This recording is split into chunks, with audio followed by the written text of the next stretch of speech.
Thanks for coming round. We'll make you laugh before you go. Welcome to the Mermen. Welcome to the show. Oh man, I don't have a shell. Crap. I wonder if do I have the extra shell? I might have it here. All right, Luis, just put it in post. Forrest's gonna go look for it. Stand by for the conch.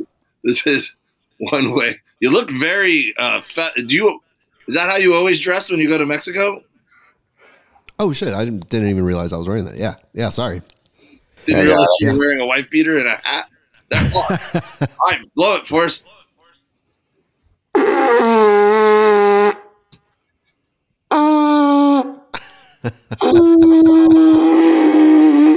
Really, you just really gotten good at that. Arnie hates this. No, I'm good at this. Show sucks. Yeah. Arnie is jumping on my side right now. Like, please stop this. All right, we're gonna put that down. Sorry, buddy. Sorry. All right. Well, here we are, recording remotely. Well, yeah. Where are you guys at? I'm in my kid's shed in the backyard. I'm in the Williamson man shed. Mm-hmm. I'm at my place. I'm the only one that, like, I'm the reason that we're doing this. Yeah, you're down there planning your wedding and eating food. Yeah. Still planning the wedding. Seems like it's going to be bigger than, I don't know, Princess Diana's wedding somehow. That's This is how Luis plots to get on camera. He just goes out of town so that we have to do it this way. Yeah. Hey, Bubs. Yeah, Arnie is very disturbed by the shell. All right, sorry about that, Arnie. Are you sure it's not Luis's wardrobe he's disturbed by? No. Hey, buddy. Welcome to the podcast, Arnie. Look at that handsome boy. All right, get back. Yeah, this is the first time the Mermen listeners get a glimpse at Arnie. Yeah. Some of them have seen him on ID Cat. Probably he used to be a regular on there. Not anymore, Arnie. Very cool. Super Bowl just happened yesterday. Are we officially started? Big game. What a contest it was. Oh, first quarter. Oh, no, we're not at the first quarter yet. Oh, all right. Well, stopping that. No, we can't be. That's fine. All right, we're good. Yeah, the Super Bowl was yesterday. We don't know who won. We're recording this before Super Bowl. What do you mean? We all won money on our bets that we placed on the big game. Congratulations to the winning team. You really played your hearts out. I didn't bet, but okay. And I can bet if you want. There's still time. Yeah, Taylor Swift probably won, as I'm guessing, because script writers, bro. NFL. That's what they want. That's what they want. That's what the kids want, the Swifties. But we do know who won the Grammys. Oh yeah, I watched it with such interest. Yeah, because I watched it because I wanted SZA to win, as we know. So I did see SZA on there. So she won something, and went up and then was giving her speech. And I think it was my wife. Someone who was watching with me said, "Who's that?" And I go, "I don't know." And then the second I said it, someone said SZA, and I went like, "That's SZA." I'm like, I'm a SZA head. I totally know it. You still didn't know it was her after all this time? Yeah, I mean, it was just her talking. So yeah, she won at least one, like a song she did with Phoebe Bridgers, but it's from her album. They spread them out. Like Miley Cyrus won finally. First, she never won one. Taylor Swift won at least one. Billie Eilish, a lot of women. I feel like it was very the opposite of misogyny, whatever that word is. Yeah, they had a pretty cool homage to Tina Turner. Saw that. Tina Turner, Joni Mitchell was very. She's old. She's 80. Yeah. She sang a song she wrote when she was 21, and she's had a brain aneurysm. She had to relearn how to walk and play guitar and sing and stuff. And she was up there with a bunch of people and sang, and that was pretty emotional. That made me think of my mom. That was because my mom really liked Joni Mitchell, and I know that song. I know a lot of her songs. And there was people that were emotional. I think like Meryl Streep and her daughter emotional, and some other artists and stuff. So that was a pretty cool moment because she never performed at the Grammys. She's won a bunch, but wait, why was Meryl Streep at the Grammys? Because she's famous and she felt like going to the fucking Grammys. Like what the? What kind of question is that? Like only she's always at the Oscars. I feel like that's out of place. You don't think there's any actors at the Grammys? Not really. No. Killer Mike got arrested, by the way. Yeah, I did see that. Yeah. Saw that. Yeah, I'm sure that won't come up with him ever again. I mean, he is an activist besides a rapper and stuff. He won 3 Grammys and then got arrested because they said there was some altercation with a security guard. But I don't know. It doesn't sound good. Why would they arrest him during the event? So fucking dumb. Yeah, it seems like if you're winning three awards on that, you could just get a slap on the wrist there, or just talk to him afterwards or something. You gotta like embarrass him in the middle of the thing. I don't know. I'm a big Killer Mike fan. I Run the Jewels and Killer Mike. But you know who Killer Mike was, Dave? Yeah, I do know Killer Mike. How do you know Killer Mike? What's that? How do you know Killer Mike? Well, I know the songs you just referenced, and like you said, also he's been pretty vocal and an activist the past few years, so he's a great follow on. Yeah, I didn't reference any songs, by the way. I said Run the Jewels, which is a group that he was in. Oh, yeah. That's what I meant. I do like Run the Jewels. You do like Run the Jewels? Who's in Run the Jewels? Yeah, other guys, him and other guys. Okay. How about, what was cool too was what do the guys look like in Run the Jewels? Well, they're just tall, a couple tall guys. Yeah, describe them. Yeah, no, I don't like to put people in a box when it comes to it's more about the music. I close my eyes and just feel the music. There's one other guy in Run the Jewels, just so you know. Yeah. His name is L. Yeah, he's my favorite. LL Cool J, the best. No, EL-P. LP. Yeah. Yeah. He's tall. And he's tall? Yeah. Okay. Also, white or black? Probably. White or black? Yeah, I think he's actually of mixed heritage. I think. He's definitely white. No, it's Tracy Carpenter saying "Fast Car." Tracy Chapman. You're not good at music, are you? Yeah. Tracy Chapman saying "Fast Car" with Luke Combs. That was cool. Let me tell you what I didn't like. What? Jay-Z. He got like the Dr. Dre Lifetime Achievement Award, and while he was doing that, he decided that he would like bitch about his wife not winning Record of the Year ever. Yeah. Beyonce. It's like, are we supposed to feel sorry for people that he's winning like this Lifetime Achievement Award, and he goes, yeah, it's crazy that this young lady, didn't name her by name, that's won more Grammys than anyone, somehow hasn't won Record of the Year, and by your metrics, blah, blah, blah. And he has his daughter on stage, and I'm just like, what are you doing? Like, well, he had his daughter on stage with him, and as he was saying that, I thought he was talking about her, and I was like, she's probably, I don't know, his daughter's probably put a song out or two at some point, just like Will Smith's kids, but I'm like, it's a stretch to say that your daughter should have won Album of the Year at any point. Well, he said most Grammys ever. That should have been your clue. Yeah. Yeah. So, but which, by the way, her last Grammy she won was for Best Dance Album, and he was bitching about people being in categories they shouldn't be in. And I'm like, I'm sorry, Best Electronic Album, whatever it was, electronic EDM or whatever. I'm like, that's what Beyonce was in the right category for. Yeah, they're just fucking annoying, Beyonce and Jay-Z. It's like, you're so successful, and they're obviously talented and stuff too. And it's just like, God, it's I just, I don't know. It took away from SZA. Really bothered me. Yeah. But the whole rest of the night was like so cool. Billy Joel did a new song. SZA did a new song. Joni Mitchell was up there singing. Fantasia was great. That was the Tina Turner thing you were saying, Yeah. It's like, I was just like, who's feeling bad for Beyonce? Yeah. Oh, yeah, you're right. So, anyways, annoying.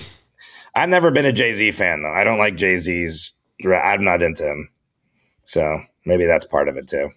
I like Jay-Z's music is like fine to me. It's like fine. Yeah. But it's like people put him in this category as like one of the greatest ever. And I'm like, his songs are fun to bop to at a party. Like I've never like played a Jay-Z album on loop where it was like the lyrics spoke to me or anything like that. It's just like, well, he doesn't make beats, so let's just start with that. I mean, Kanye was making some, and Timbaland, and whoever else was making the beats, you know. Yeah. So then you just got to judge them by lyrics, and I'm like, lyrically, I'm like, who gives it? Like to me, I'm like, nothing speaks to me. Not in the way that what's the other group? Run the Jewels. With who? With LP and Killer Mike, bro. Those are the homies. Yeah. I'm like super old school though. I don't like a lot of new. I like Run the Jewels, but I'm like, you know, Mos Def, Tribe Called Quest, like Far Side. Like I'm like old school guy, anyways. Yeah. By the way, do you know the beef between Mos Def and Drake? No, is it about Drake's penis getting exposed recently? Did you look at his penis? It was gigantic. I didn't see it yet. How did you know it was big? What was it like next to? Well, no, the thing I saw, it was blurred out, but the blur was very big. But how was it like? It has to be next to something for scale. Oh, yeah. Yeah. He had a basketball next to it. No, he didn't, did he? By the way, rap is why people tune into the Mermen podcast. By the way, yeah, there's really hard hitting rap opinions. Do you know what the Mos Def Drake controversy is? Do you know who Mos Def is? I do. No, what are they beefing about? What's this quarrel between them? What are they beefing about? You said that like really white on purpose, right? Yes. Okay, good. What are these two in fisticuffs regarding? Somebody was interviewing Mos Def, and then they said, "What do you think about Drake?" And he didn't want to answer it because he was going to say something controversial, and then he did, and he said that he's like pop. He's not really hip hop. He's like pop, and he's like music you would listen to while you're shopping at Target. And I don't think that's inaccurate either. But yeah. Just some moms like started at the bottom, now we're here. You know. Yeah. And then Taylor Swift, there was controversy because she didn't give props to Celine Dion. Just took the award. All this sensitivity, bro. Like, just win your made up award, live your great life, and move on. Like, you don't need everyone's. Look, if you don't have someone's respect, then you didn't earn it. Like, an award's one thing, but hey, man, not everyone respects everyone. Like, and no one wakes up when you got that much going on in your life, that your life's that great, that you're riding private jets to do your shows with your fans and everything. You're not thinking like, who do I need to make sure I don't slight tonight at this event? Like, you're just going about your day, man. Yeah, but that's how it goes. The bigger you get. Politics, bro. More money, more problems. Do you think that if Tupac and Biggie were still alive today, they'd be doing like Disney movies and hosting game shows like all the other rappers of our youth? I don't think all of them are doing that. You're just referring to Ice Cube. Ice Cube, Ice-T. Snoop does a lot of stuff. Like, he doesn't do any Disney stuff. He does SVU, like Law and Order. Yeah, but that's what I'm saying, like stuff like. By the way, Ice Cube did a big thing for the International Myeloma Foundation, which is the charity, the cancer my mom died of, and it was very funny to see him. He goes, "Yo, this is Ice-T." That was Ice-T. This is Ice-T. Multiple myeloma is more prevalent in African American. It was very funny to just see him talk about cancer. I don't know why. It was in my feed because of the. But I don't know. Tupac would be awesome if he was doing Disney movies. Yeah. Well, Tupac was already doing a lot of great movies. He was like an actor already in his late 20s. That poetry movie. What's the poetry movie? Poetic Justice. Poetic Justice. With Janet Jackson. Yeah, he'd definitely be doing. He'd definitely be doing. And then he had a movie that the movie wasn't great. It was called Gridlocked, but the soundtrack was awesome. I remember banging that fucking soundtrack all the time. Yeah. Wait, Gridlocked? What, didn't he have another movie with like? Yeah, well, Juice was probably. Juice. New Jack City too was a great one. He wasn't in New Jack City. Pretty sure he was. No, he wasn't. It was Chris Rock and I'm thinking of a different one then. Ice-T was in New Jack City. Let's bring up Luis. Pull up Tupac's filmography. Juice was awesome, man. He was really good in Juice. Yeah, Juice probably isn't a good movie, but it seemed like it was a good movie when I was younger. I was like, fucking Juice, bro. There was this one song on the Gridlock soundtrack called My Block, and it might have been one of my favorite Tupac songs ever. It was just on that soundtrack. But it was so good, man. It was just like real chill, like piano in the background. It was like My Block, you know? I don't think they'd be rapping anymore. Like there's something about rap where people, as they get older, they just get out of it because you can't. Like Billy Joel just performed and just wrote a song again and stuff. Like I think when you're like 70 or 80, you're not like rapping anymore. You're not connecting with the today's youth on like. Yeah, it's not cool. Yeah, it's not cool. You're too old. Like Stevie Wonder sang, he could sing. He is older. He was on the Grammys. Yeah, but I think it's because as we all get older, you get fatter. You know. Most people, and then like Axl Rose. Unless that you were like a fat rapper, nobody wants to see you be fat and rap. That's my final answer. Yeah, Biggie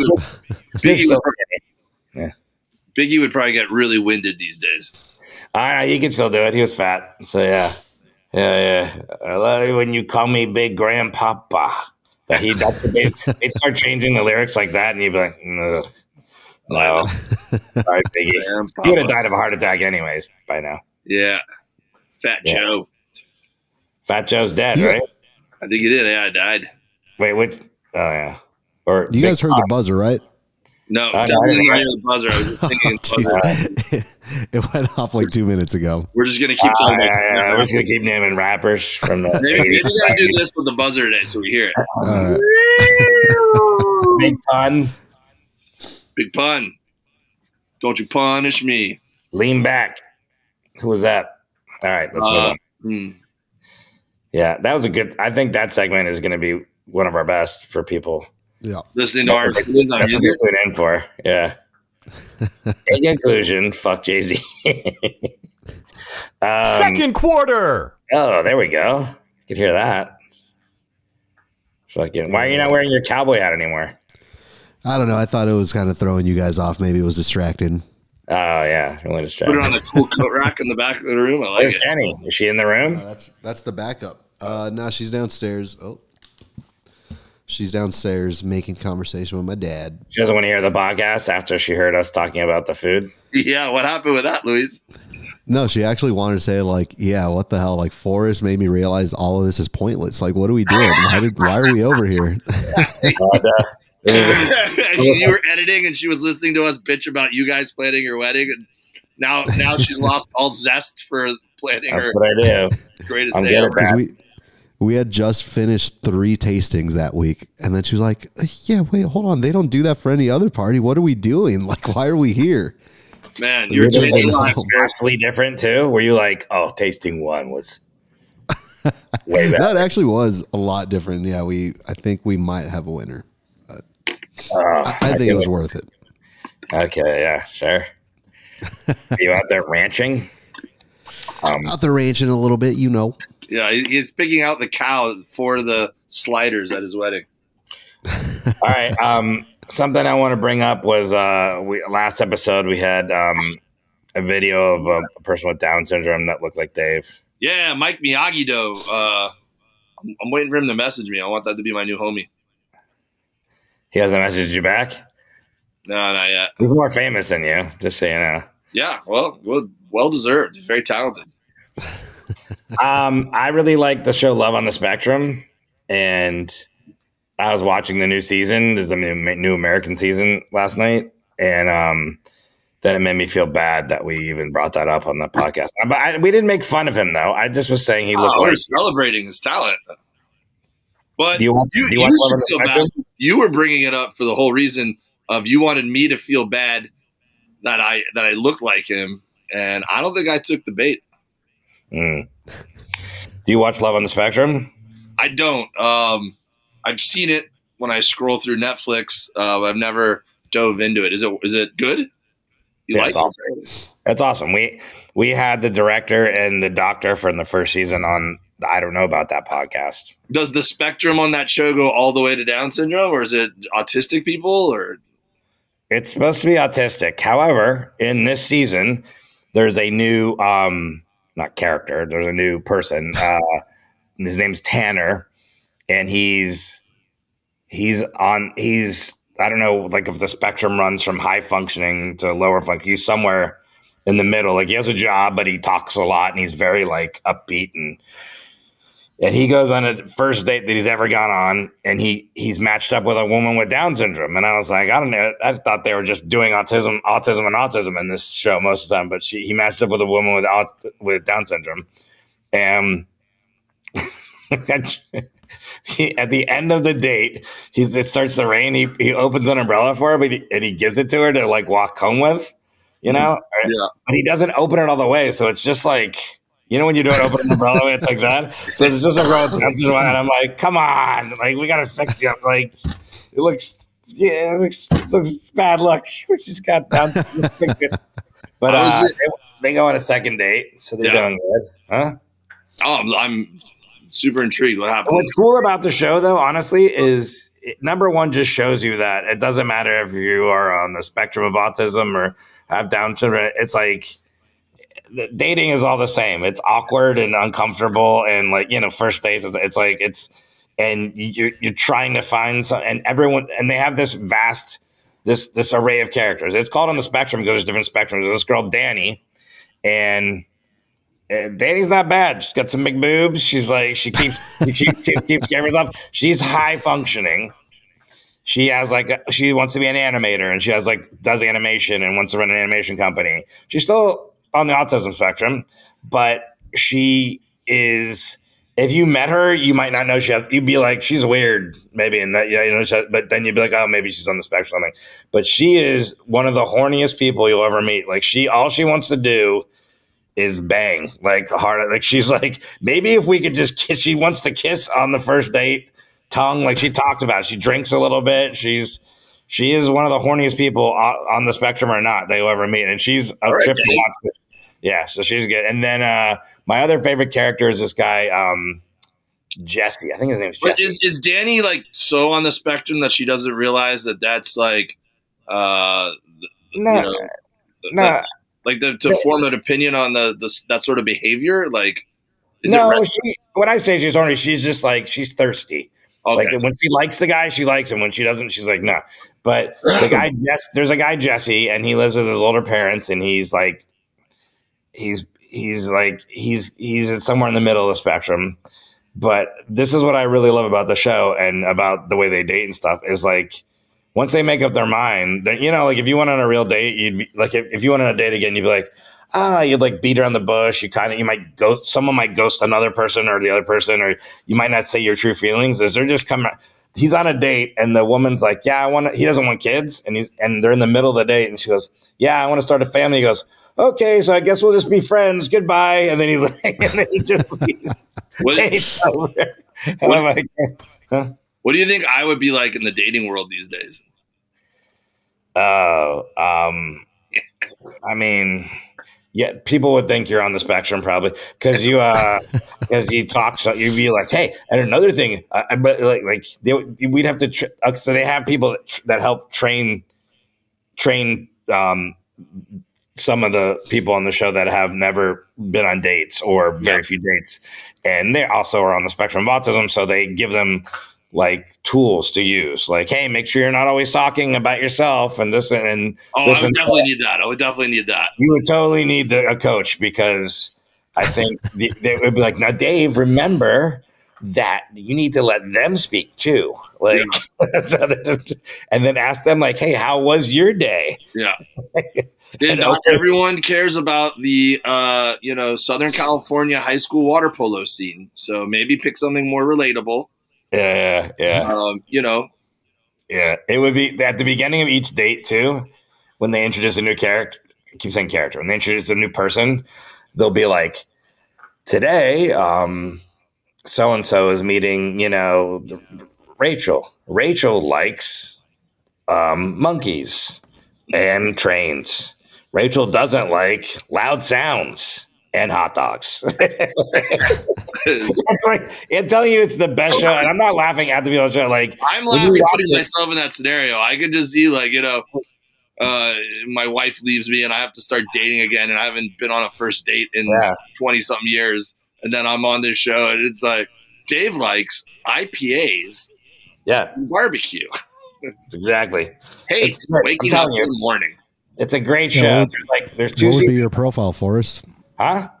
What would be your profile? What would be your likes and dislikes? Forrest likes very few things, hates most things. That's what it would be. Hates people.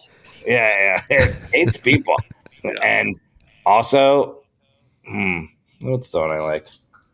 I mean, people's the big one. Traveling, airplane noises. That doesn't scare me. So on the topic, I was in the Delta Lounge recently, and I've become increasingly more annoyed with people who talk on the phone in the Delta Lounge. Now, if you got to take a business call and you got to knock something out, I'm fine, man. We could all be a part of a team and tolerate it while you're taking care of your business, right? But people who are just chit-chatting for like an hour, I'm like, bro, you're going to make me pick all my stuff up and move to another section of this lounge just because you are lonely? Like, so I was there recently, and this guy, I mean, his phone conversation was just all over the place, and I realize now that he probably was on the spectrum at some point. But I'm like, it sounded like, first of all, like he was talking to like his banker or whatever, but then he was just like on the phone for an hour, like. And then I got offered this job, and people don't realize that I'm very talented in that, and and he was just talking, and it was the most worst phone call ever. And then he probably like felt the daggers I was sending him with my eyes or whatever, and kind of felt my like bro energy, like kind of huffing and puffing across the hall from him. Yeah. And so when he finally got up to leave, I looked over and he had left a bag, and it looked like there was a water bottle in the bag. So I was like, oh, that's like a bag of his stuff. So I grab it and I run him down and I go, hey man, hey. And he like didn't hear me and he kept going. And I go, hey, and I like grabbed him by the arm and like spun him around kind of. And he just spun so easily. And he looked terrified. He thought I was going to punch him. He was like, ah! And you were bullying a person with autism is what you're saying? I think he had like polio or something too, man. Like his legs were very polio? What are you talking about? He had some sort of so then I go, hey, and then I go, hey, you left this. And he goes, so then I think he thought that I was like mad at him for leaving trash. And he didn't realize I was trying to do a good deed. And he was like, oh, I left it. No, I don't need it. And I go, it's a water bottle. You're going to want it. Like, you know, he was like, no, it's trash. I don't want. And it was a real awkward. And I realized how scared the guy was. And I just go, oh, okay, have a nice flight. And I walked back. But I think I made one more thing about this program, by the way. I mean, you should watch it, Dave. Start with season 1 in Australia. It's you can watch it with your kids, your wife. Your wife. It makes you feel good. It's a good show. It's a fun show. But in this last episode that I watched, there's a new woman that I had not seen before, and she's pretty high functioning, but she is a lesbian. She's gay. Is everybody on the spectrum, or is there people that aren't on the spectrum dating people on the spectrum? This is what I'm about to tell you.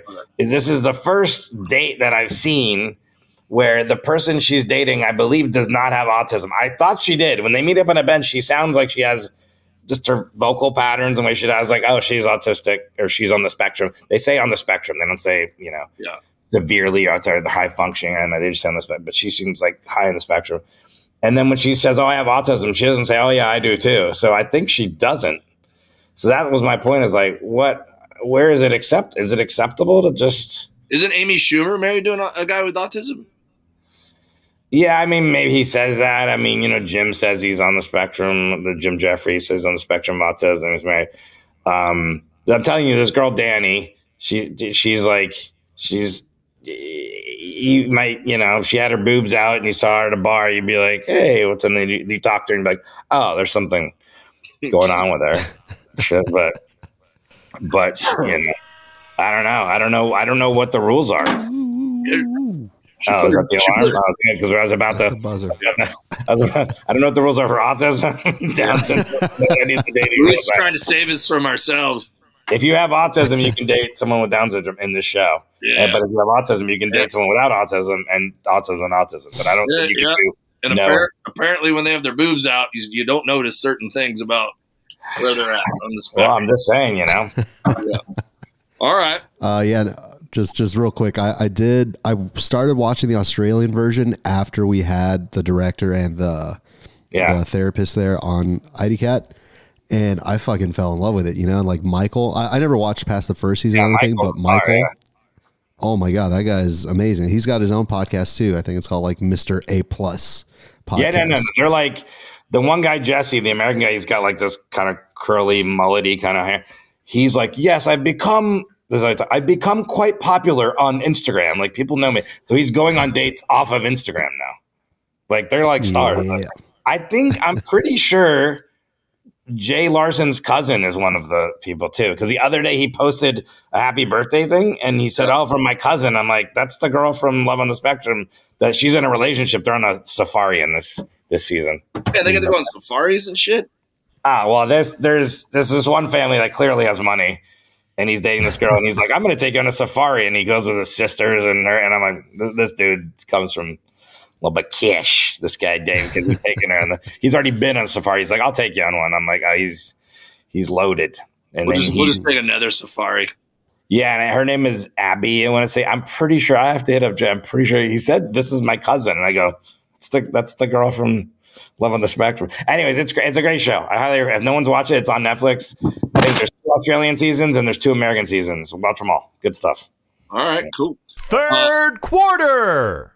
Well, you know what TV show that I've always enjoyed, or TV, I don't know what you would call it, a segment or whatever, classic, is Chris Hansen's To Catch a Predator. Do you remember that on Dateline? Sure. Luis, are you familiar with To Catch a Predator, Luis? I know of it. I had never seen an episode, but they catch the perverts, right? Yeah, so it used to be on Dateline. It was a segment, and they would basically catfish these guys who are online looking to specifically hook up with underage kids, and then when they'd show up, there would be an actor, like, it would be like a 23-year-old police officer who looks like she could be young, or they got an actor sometimes, like a drama student who's like 19 and she'd be playing like a 14-year-old or whatever. So she'd let the guy in and he'd come in the kitchen and then she'd be like, I gotta go wash my hands or something. And then Chris Hansen would walk in and be like, I'm gonna get you want some lemonade? Yeah. Did you bring the condoms? They'd always do that. Yeah. And so I got an opportunity while I was in Alabama to go cook barbecue for Chris Hansen. Now it's not called To Catch a Predator anymore. Now it's called Takedown with Chris Hansen. And it's on the yeah, it's too bad. I used to have a joke with the punchline, To Catch a Predator. Oh yeah. And I can't do it anymore, I think, because it was about like us when alligators and things come in the neighborhood and they just kill them. And then I remember that. And then I was like, we put them in a house and then you invite the child, the pedophiles. Anyways, keep going. Yeah. So I got to go cook barbecue for them with my buddy Chef Rob, and then hang out all day with the police force. For the pedophiles, you cook barbecue? No, we didn't feed them. I like to feed everybody, but they were in handcuffs by the time I got to feed them. But it was cool. I got to sit in the control room where all the monitors and stuff were, and with the cops. And then at one point, the cops would all go running out of the room, and I'm just still in there eating ribs. Like, go get them, boys. And it's crazy to watch. Like, you see like the snippets of what they edit and show you, but when you're there all day and they're like, all right, this one's these guys are driving in from 2 or 3 hours away, by the way. And so she's just talking to like 80 different people at one time. And then maybe 1 or 2 will show up. And it's just so funny if you gave them barbecue too. If that was part of the snare. I'm cooking barbecue. Yeah, Uncle Dave's cooking barbecue. No, just the girl would be, or the kid would be cooking barbecue. Yeah, and then I fuck it up. How to make short our beef ribs. Come on down. Well, first of all, they didn't tell me where to park, and I wasn't sure if they'd already be going with it when I got there. So I was worried I was going to pull up in the driveway and walk out, and they were going to all tackle me, thinking I was one of the creeps. But a mustache doesn't help you. Yeah, I was wearing my meat hat, and I was. Yeah. I brought the goodies. I brought the treat. Hello, anyone home? You had 20 condoms in your pocket for some reason. Yeah. I use it for like basting. Yeah. Oh God. Yeah. Gross. So, but these guys, the best part of it is whatever Chris Hansen's walk-in line is, you know. So like the guy's like getting himself some water, so his back's turned, and he's like, "You got a funny accent. I can't place your accent." And she leaves, and then he walks in and goes, "How about my accent?" And then the guy like freaks out and turns around, and he's just got such good lines like that. Wait, did you get to watch the actual people walk in? Yeah, I watched. I was there. They had a big command center set up in the safe house with like all the TVs and everything. We could hear the phone calls that they were having as they were like luring them in. We could hear, and then the one guy like halfway through the conversation, he goes, "I'm Chris Hansen," and the guy goes, "Oh my God, you're Chris Hansen!" And he goes, "Nice to meet you." He was like a fan. We had for our fantasy football league like 2 or 3 years ago, we had Chris Hansen via Cameo announce the draft order like that. I have the video saved somewhere. He's like, because he was like saying all the team names and stuff. Yeah. But did they really arrest him? I thought they had to let him go. Were there cops there? No. So it's like he's got a team of guys from Michigan that he works with a lot who are like experts in this, situation. And then they team up with the local law enforcement. So the guys that he brings in from Michigan are the ones that are doing the baiting and the, stuff like that. But then the cops who come in to arrest them are the local cops, and they put them in the car and take them down. And then, and they don't bring them in unless they have something on them. Like they've specifically said in the chat that they're aware that one of the situations they had set up was that it was a mom who was pimping her daughter out. So she's like, the guy's like, "I want to have sex with you." And she's like, "No." She's like, "It's my 15-year-old daughter. You'd have to have sex with her." Like, she's like, "I don't turn tricks. My daughter does." And the guy was like, "Okay." And so yeah, it's I always like at the end when they go, "Okay," he's done talking to him, and he goes, "I can go?" Yeah. And they're like, "Yeah." Like, nah. Yeah. He's like, "Cool." And they're like, "I guess I'm getting away with it." And then they get tackled. It's the best part. I noticed the common theme too is that they try to be like, "Yo, I was coming to save this girl." Like, yeah. Or I never do this. Like, yeah, you don't go from zero to finding a prostitute online to drive 2 hours away to just dabble in something. Like you've ramped your way up. Well, how do you know that, by the way? Maybe.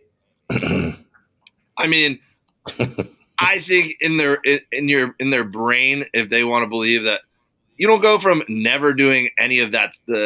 Yeah, I guess let's hope it's not their first time. Imagine if that was your first time, and you're like, "What are the fucking odds, bro?" Well, there was there was one guy they had on the phone was talking to, and he said that he was driving. He drives for a living, so he's probably a trucker or something. And he had his 11-year-old son with him, and that him and his 11-year-old son like to have sex with prostitutes together. And we were just all like throwing up listening to this. And I was like getting like emotionally invested in it, where I was like, "Dude, we got to take this guy down." Like, I'm part of the team. Like, this guy's a creep, bro. This poor 11-year-old's like growing up, and this is what he thinks life's like. And yeah, that's more than a creep. Yeah. It's a criminal. That's 3 times a criminal. Wait, so that guy never showed up. But then, but your smoker is going on during this whole thing? Yeah, basically. What the fuck? I was at the house next door. We had the 2 houses. Yeah, I was coming through with ribs. Like, the cops are in there. Like, it's been a little while. But I got snack boys. I got snacks. Like, they were just hanging out after school or whatever. Yeah. There's like some disgusting like pedophile trying to. It's like, "Who's ready for some pulled pork?" Ah, speaking of young, these ribs came off of a baby cow. Hey, veal. So anyways, it was a cool experience. Made me so anyways, Chris made me feel better though, because I said, man, I can't believe that guy is just out there. I was like, give me his personal information. I want to like super sleuth PI this guy and I'll beat the shit out of him. All right, Liam Neeson. And Chris goes, well, if it makes you feel better, sometimes the people we're talking to could be law enforcement that are actually trying to bait us. Like they're trying to they're like it's a made up story and they're trying to also catch people who are doing this. Double tap. And I was like, well, if nothing else, that'll make me feel better sleeping at night that it might not be real. That sounds like what Chris Hansen tells newbies. That can't stomach it. He goes, hey, that guy's probably law enforcement. Yeah. Well, you see enough of that stuff.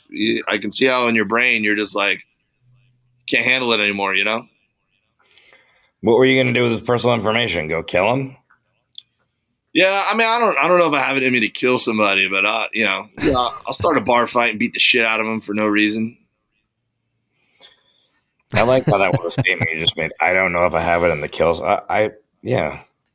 I think most people do. That's not like something you have to tell people. Yeah. You know what? I couldn't kill a person. I mean, I could if I was protecting my family. I wouldn't. Huh?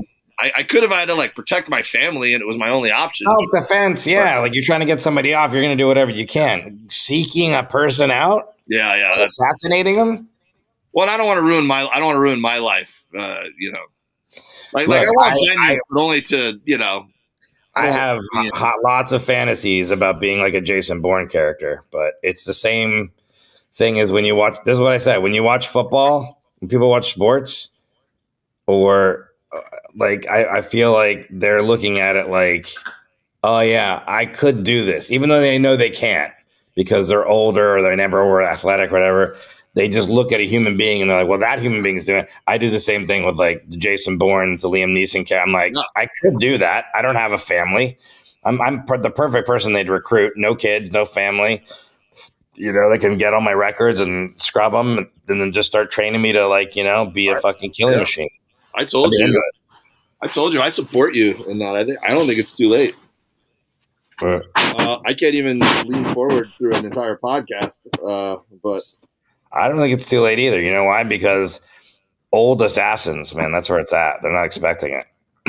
Yeah, I just post up somewhere for a while. You get into an elevator now when you get older. Nobody's looking at you. Like, yeah, we'd be really good on stakeouts. You're not doing this with me. You have a family and stuff. You can't be in part of this program. Oh, I can't be the sidekick. You have wife, kids, family. I don't have any. I'm like detached from everything. Like if I have a huge digital footprint. Well, I got that, but still, I could still disappear. We would fake my death. I would train. I'd probably need a year of like weapons training, martial arts, calisthenics, cardiovascular. Forrest is going to go on a hike one day and fall off the hiking trail and end up like down in a ravine, and everyone's gonna be worried about him. But I'm gonna be like, he did it. He's catching bad guys somewhere. Hey guys, Forrest told me if he ever went missing to just assume he's a spy somewhere. So we should call off the search. Not a spy. It's an assassin. It's an assassin. For the government. It's different. It's part of the if you ever disappear, buddy, that's what I'm going to do. That's no project. You wouldn't know nothing about it, dude.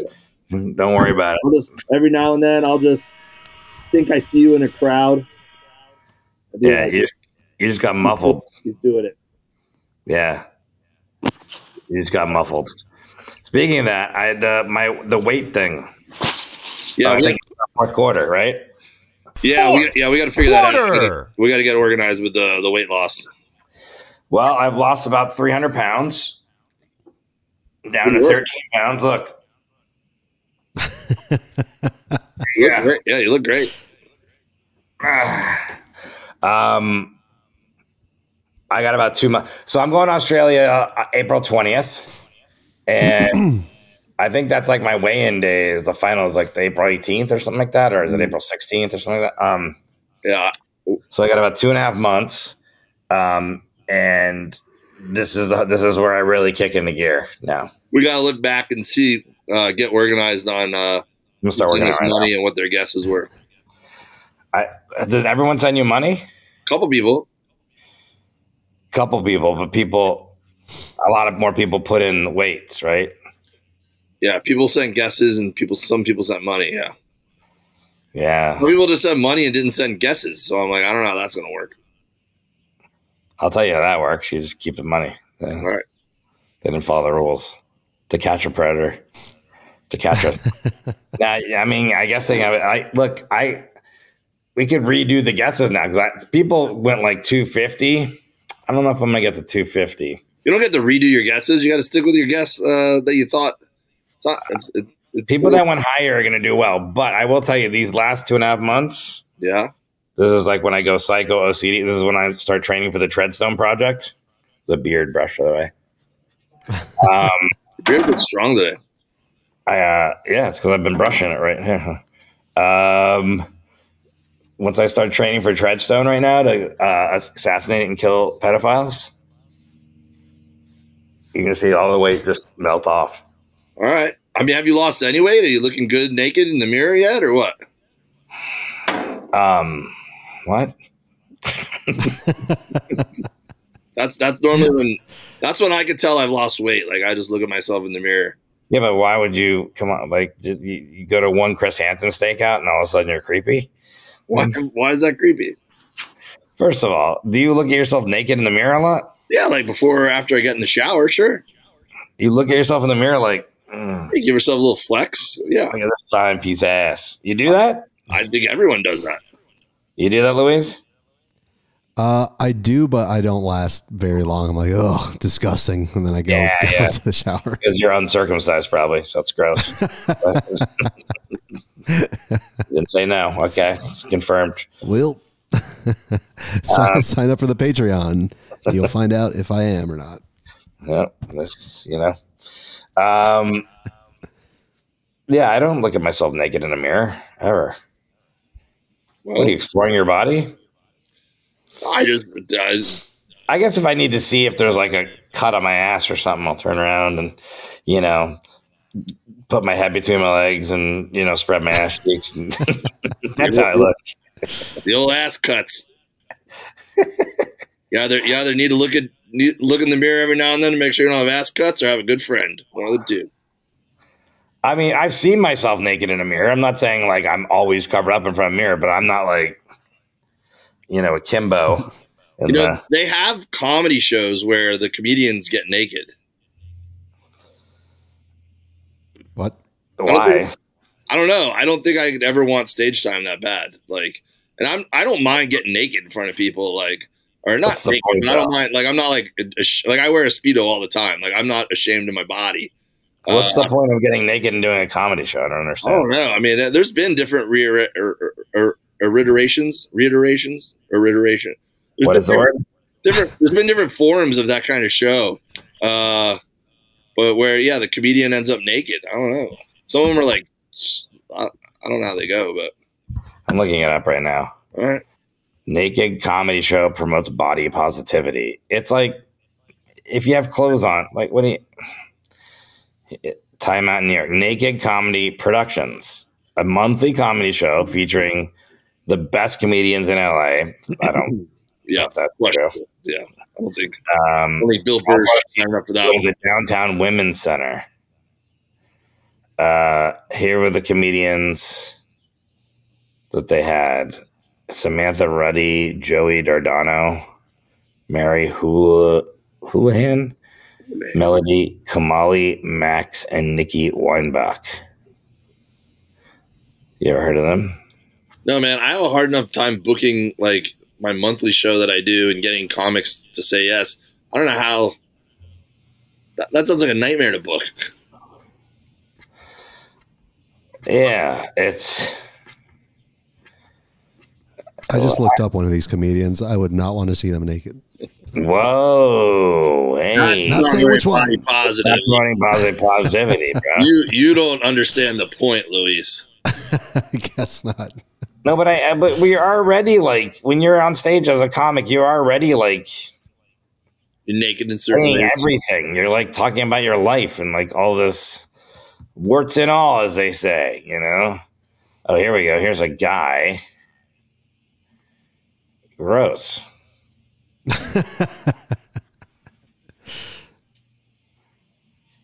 Yeah. See what I'm talking about? Oh, man. I don't know. This guy life coach evaluation, it says. I thought my son was bringing me a cup of coffee, but the wind just blew the door open. That's all that happened. There's a woman that's naked. Yeah.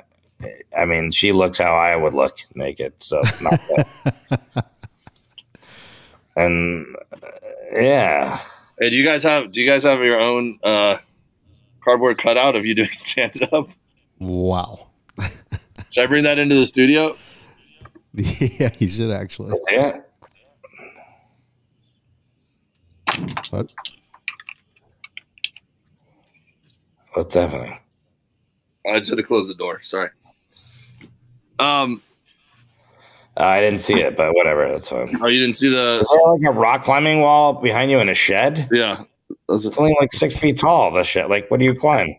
Well, when my kids were little, I put that up because they would, okay. they would climb I up. was like, I can reach the top one. Now they just sit out here and play that 70-inch TV video games and listen to their vinyl records. Hipsters. Yeah. This naked comedy show is very disturbing.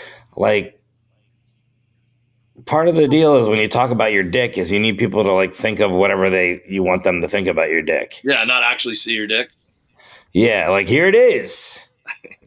My dick. So we're just talking about it. What was the scoop with that that video that was on Only in Dade or whatever? Oh yeah, I don't remember. It was just a guy walking naked in the airport. Well, was that like a publicity stunt, or was he crazy, or did anything ever come out about that? I'm looking at it right now. I was just butt naked, made it all the way to the TSA line. I can't believe that like security didn't tackle him before that. He's very casually walking in the Miami airport. Like, oh no, this is either Broward or Miami Airport. I'm not sure because it says only in Dade and only in Broward. And he looks like he's in pretty good shape, so he's probably doing okay. Some people didn't mind. Yeah, he's walking up to TSA, and then he's like, "Hey, do I have to scan this?" And he grabs his dick. No, he didn't say that, but yeah, I mean, TSA is probably the only place where they appreciate that antic. He's trying to go through like. He was trying to go through like some door too. What? There's something about when you lose your mind, you got to take your clothes off. I don't know what that is.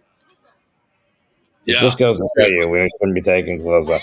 Thank God for clothes. Like, I guess it would be normal if we just never had clothes. So he's trying to go through the TSA door on that. But I'm glad we do. And I'll tell you why. Not because of me. I just don't want to see other, like, I think other people's genitals are weird. Like, other people's dicks are weird. Dicks are pretty ugly. Yeah.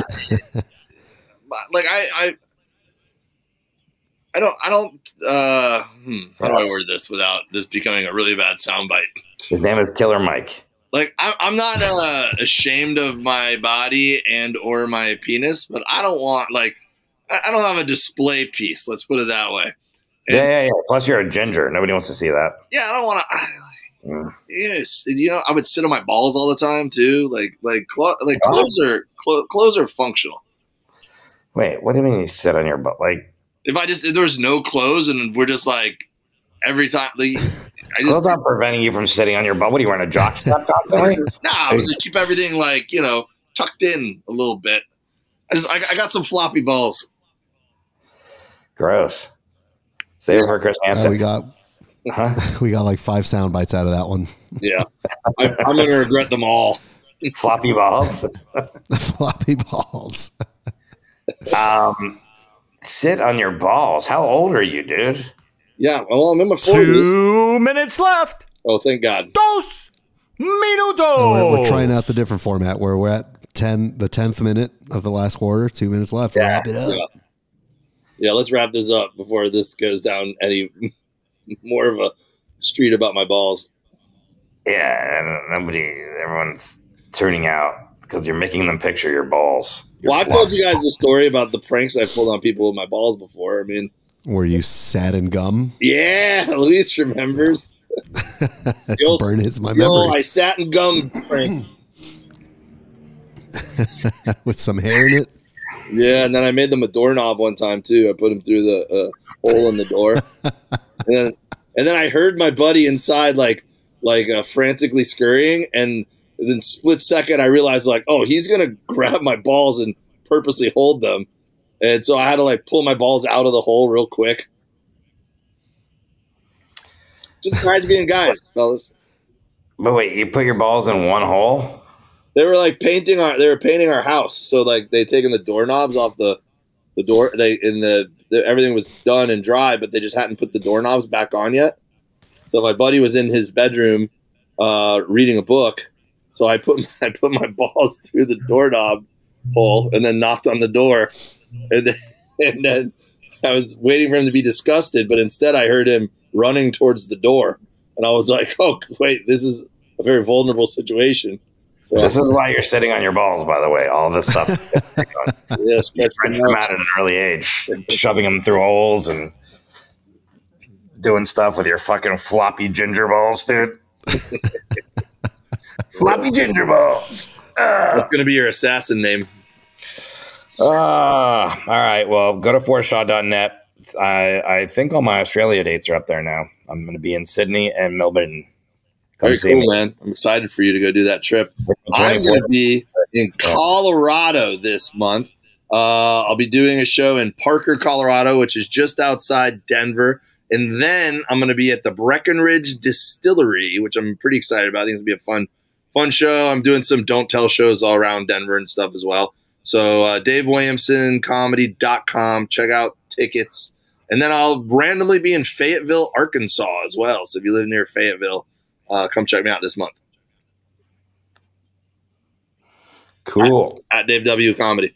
Well, this was a good floppyballs.net. This was a good TV recap episode. I liked it. Is that what we did?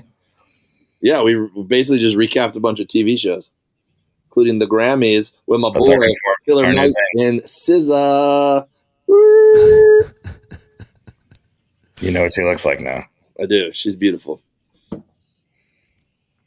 Grammy winner. My new wife. For they are the mermen.